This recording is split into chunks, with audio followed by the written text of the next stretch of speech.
Hola, soy Cirilo Rivera García, responsable del área de atención a las masculinidades e interculturalidad de la Dirección Institucional de Igualdad de Género de la Benemérita Universidad Autónoma de Puebla.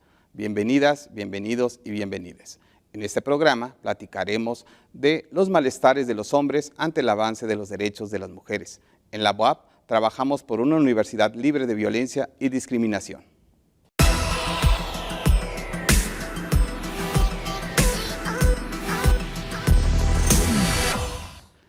Pues le damos la bienvenida a nuestra invitada e invitados, a la maestra Ruth Salgado Arroyo, de la Dirección Institucional de Igualdad de Género de la BOAP. Gracias, maestra, por haber aceptado la invitación. Buenas tardes, ¿qué tal?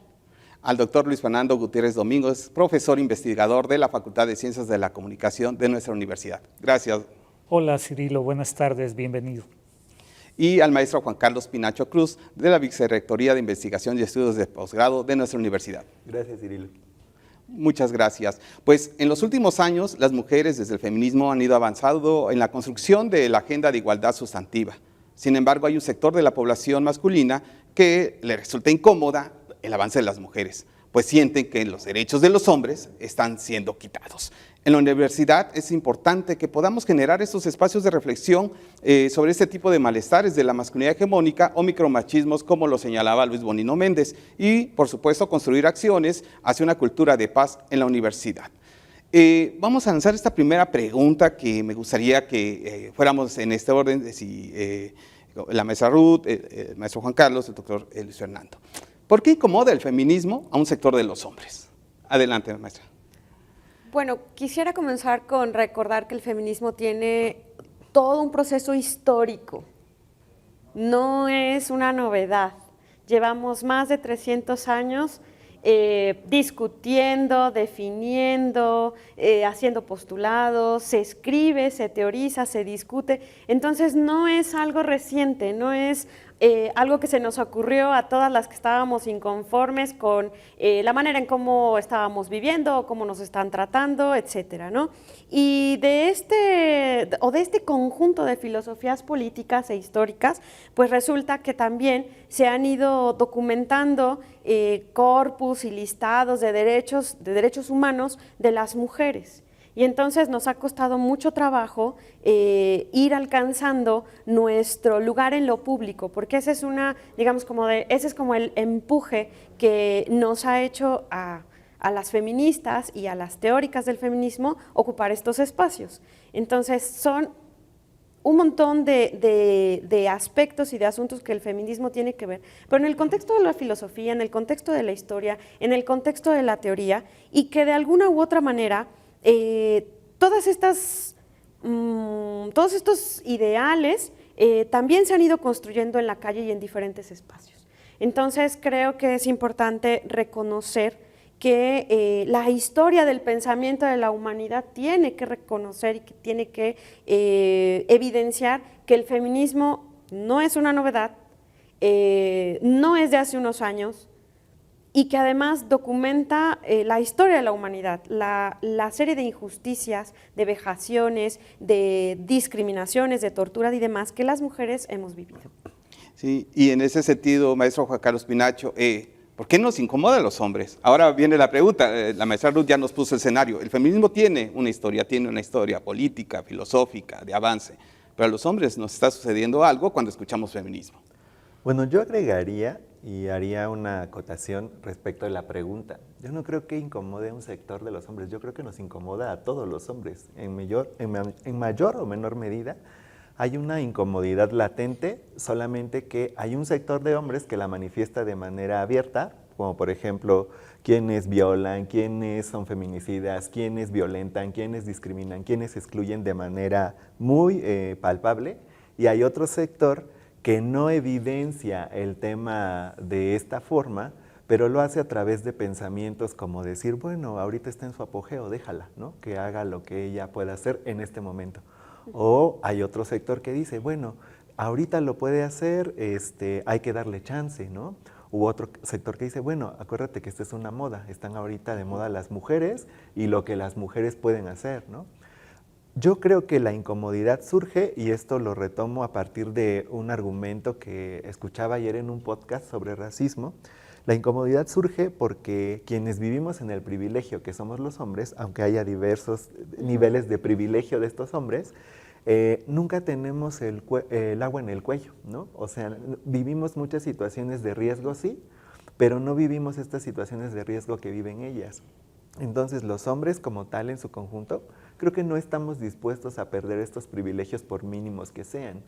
Entonces, a partir de este cuestionamiento, considero que no es un sector de los hombres quienes tienen estas inconformidades. Somos todos los hombres, pero las expresamos de diversas formas. Así, al expresarlas de diversas formas, podemos justificar nuestras supuestas deconstrucciones a partir de nuestro trabajo de masculinidades, ¿no?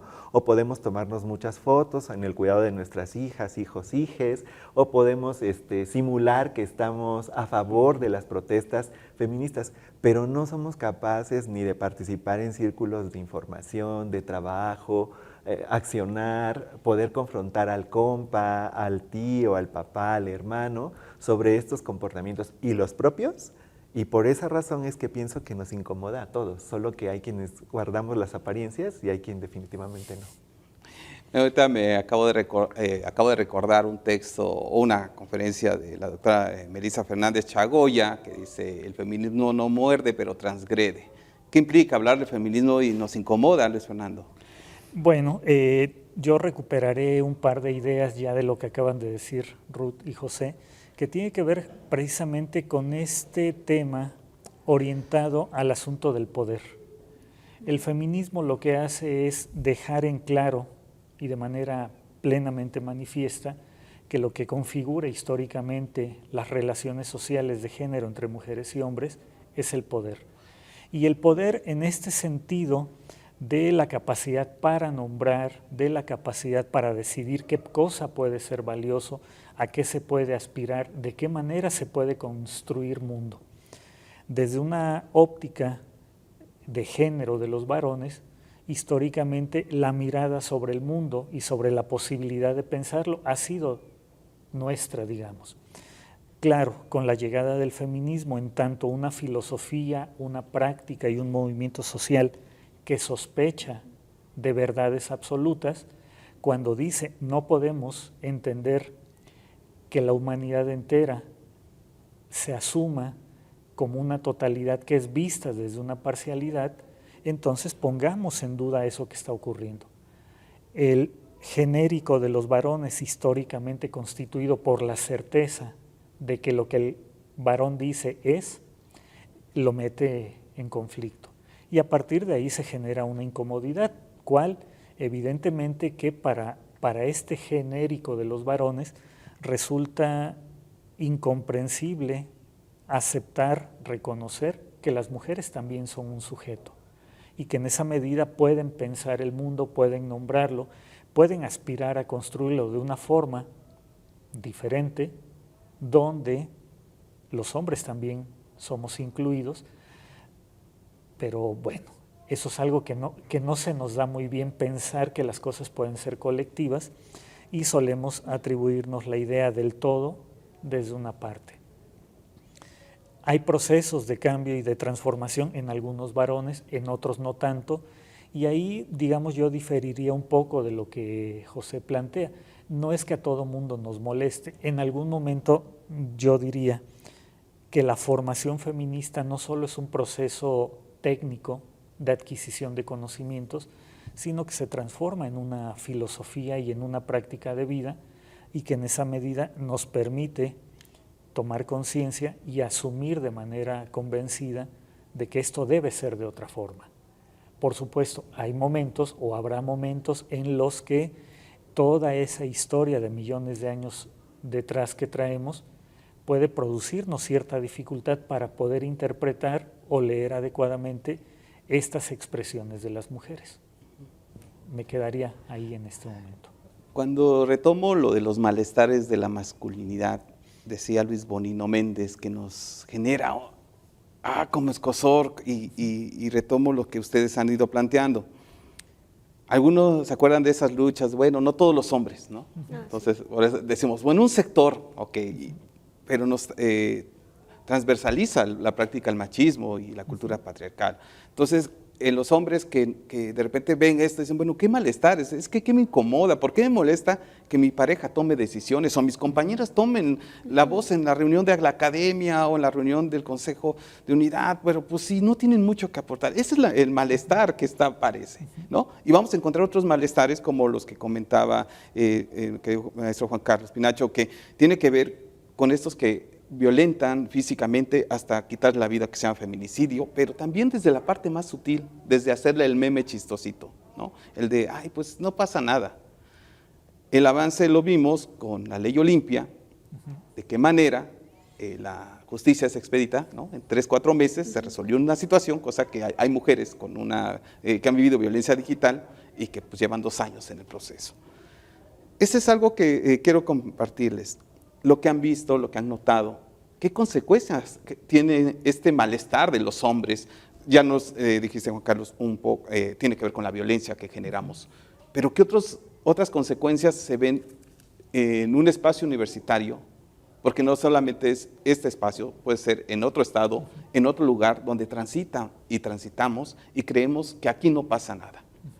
Maestra Ruth, ¿qué consecuencias han notado cuando los hombres, ante esta incomodidad y en nombre de la sapiencia, de la razón, decimos, pero espérame, porque yo conozco nueva literatura que está de moda? Eso como otro tipo de prácticas. ¿Qué consecuencias tienen en las vidas de las mujeres? Yo quiero utilizar la palabra violencia como sinónimo de malestar, ¿no?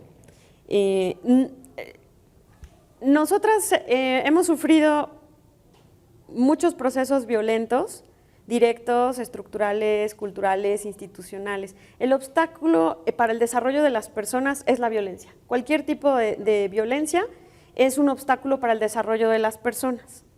Esa violencia que se ejerce hacia las mujeres desde cualquier flanco, ya sea directo o ya sea estructural, es lo que impide que nosotras podamos desarrollarnos. Algunas lo normalizamos y algunas entendemos que, bueno, esto no es para mí, esto es para ellos, yo tengo que avanzar de otras formas, ¿no? Yo voy a suponer ser SNI, de lo que platicábamos hace rato, y entonces tengo que cuidar a los niños, tengo que enviar el paper, tengo que revisar las tesis y además tengo que tener mi casa toda en orden y demás.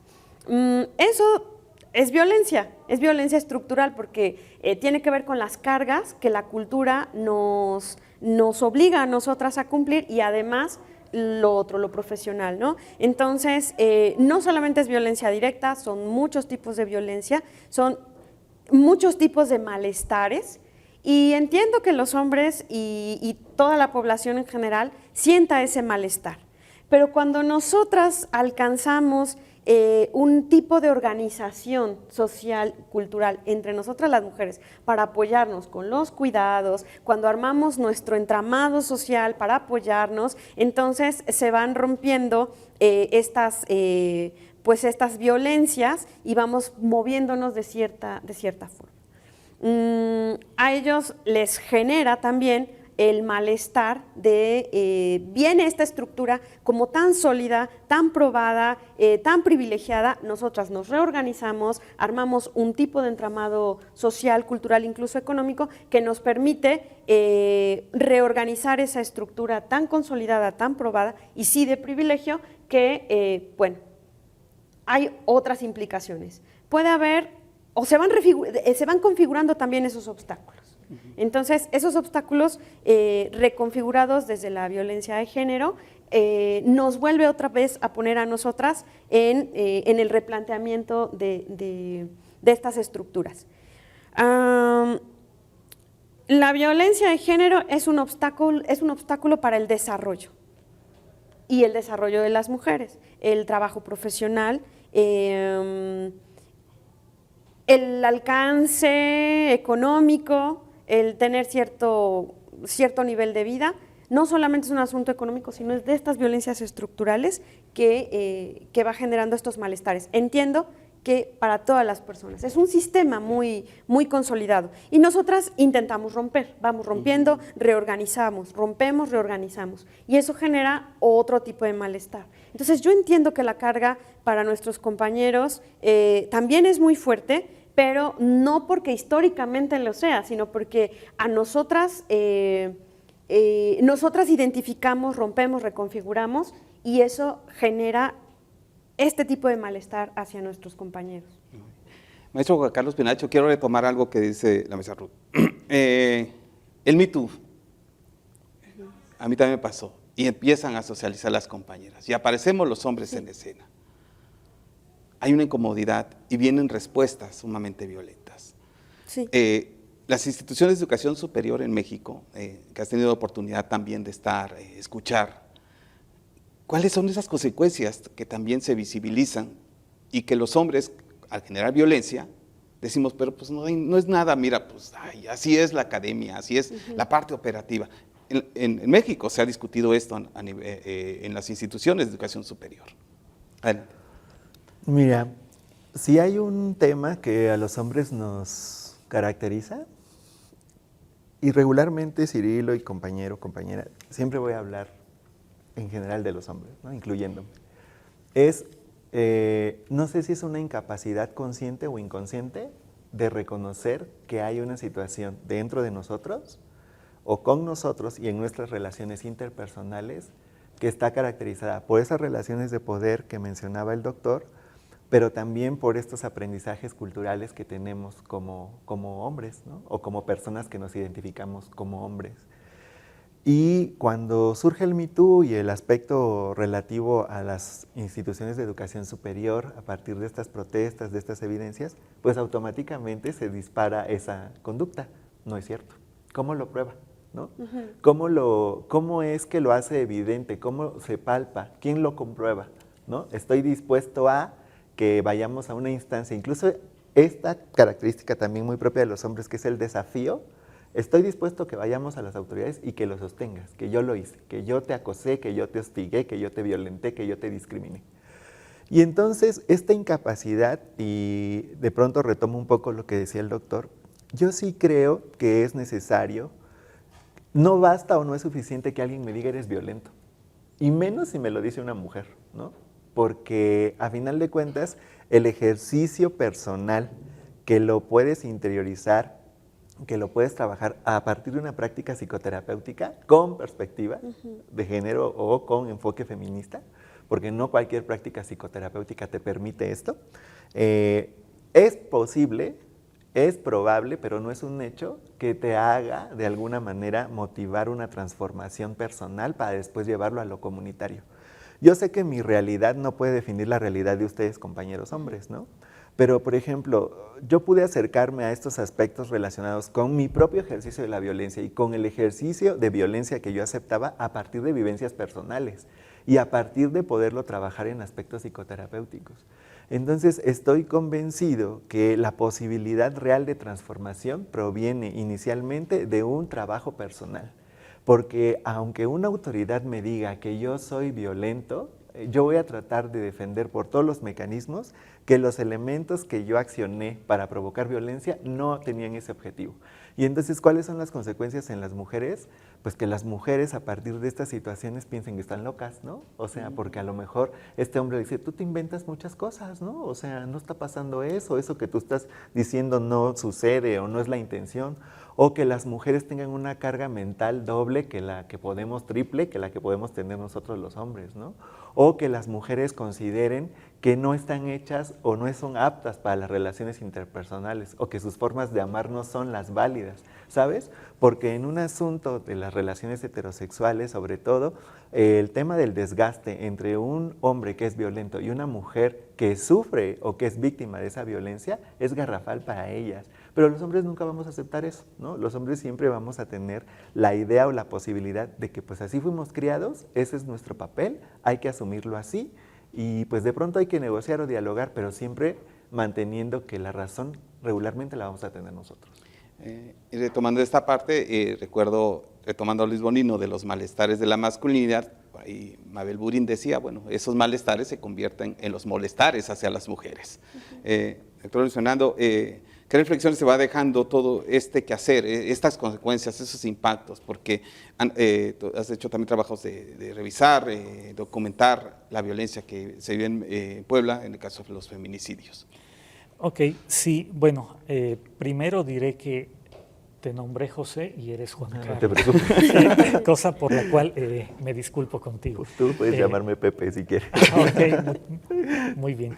Bueno, ¿cuáles son precisamente los efectos? Creo que ya lo han indicado con mucha claridad y tiene que ver con esta idea de que solemos considerar que el mundo habitado siempre ha sido de esa forma. Hay una estructura que define nuestra manera de ser y estar y por lo tanto damos por un hecho que siempre ha sido así y no tendría por qué ser de otra forma. Claro, entonces imaginemos desde esta mirada muy parcializada que dice yo vi el mundo, yo lo nombré, yo lo construí, siempre ha sido así, ¿por qué ahora podría venir un sujeto que no es como yo a decirme no, el mundo no es así, el mundo puede ser de otra forma? ¿Cuál es la respuesta? Precisamente la negación. Lo primero que hacemos es decir, no, algo debe estar fuera del esquema o fuera del programa para que alguien venga a decirme. Y si es una mujer, seguramente es algo peor. Ok. Si esta lógica la traducimos o la trasladamos más bien al ámbito universitario, al ámbito académico, al ámbito institucional, el primer mito que se derrumba es este de que en la universidad estas cosas no pasan, porque hay un proceso formativo que lleva a que nuestros pensamientos sean lógicos, racionales y por lo tanto, digamos, filosóficamente hablando, los hombres reconozcamos que hay mujeres que también son sujetos. Pero la universidad, para decirlo en esos términos, es el espacio donde se expresa el conocimiento técnico. No necesariamente es la expresión de una reflexión filosófica, autocrítica, que nos lleve a confrontarnos para pensarnos si en esa relación con las otras, con los otros, lo que está en juego es ¿qué? La posibilidad de construir comunidad, como decía Ruth, o la posibilidad de que yo daré por veraz mi punto de vista y por lo tanto todo lo demás tendrá que adecuarse a como yo lo concibo. Claro, ahí de pronto nos podemos encontrar con esta dificultad a veces para discernir si como una consideración de la esencia, lo dicho por las mujeres o lo dicho por los hombres en automático lleva a una verdad o a una falsación de la verdad. Esto que comentábamos fuera del marco de diálogo que tenemos, cómo de pronto se van constituyendo ideas sobre la moda, sobre lo que está presente, sobre que si las mujeres ahora hay que darles chance de que hablen o no, y si eso se traduce efectivamente como porque lo plantea una mujer, en automático tiene signos de verdad. No estoy diciendo lo contrario, lo que estoy diciendo es cómo hacemos una lectura crítica en términos feministas para configurarnos mujeres y hombres como sujetos del feminismo, que podemos construir relaciones sociales basadas en la justicia, en la equidad, en la democracia y por lo tanto podamos transformar justamente este proyecto de vida en términos de pensarnos como comunidad. La universidad forma parte de la experiencia humana histórica y en ese sentido recoge, recupera y hasta potencia en muchas ocasiones la autoridad masculina. Sí. Las consecuencias evidentemente que son en contra de las mujeres en todas las dimensiones y ámbitos. Ahí me quedo. Bien, sé que esta pregunta lo deseamos antes de arrancar, pues es una pregunta que podría no tener respuestas, pero veamos las posibilidades, porque si no nos quedamos en ese sentido. Yo lo comparto desde cuáles serían nuestras responsabilidades o cuáles serían las alternativas para construir una cultura de paz dentro de la universidad. Yo sé que no hay un recetario, porque cada campus regional tiene su propia experiencia, tiene su propia forma de vivir sus problemáticas, pero también formas de afrontarlo. Pero en esa reflexión final que me gustaría que hiciéramos, ¿qué le podemos dejar también o compartir a las personas que nos ven y escuchan a través de este debate de la academia? Para no dejar decir solamente la reflexión, ¿hacia dónde podríamos ir como esta posibilidad? Maestra Ruth, adelante. Ay, pues miren, yo quiero que nuestro auditorio sepa que no estamos trabajando estos temas desde hace una semana. Tenemos 20 años de conocernos, Luis Fernando, Ciro, y al maestro Juan Carlos, que tiene unos 4 o 5 años que nos conocemos y que hemos platicado y discutido en diferentes momentos de este tema, ¿no?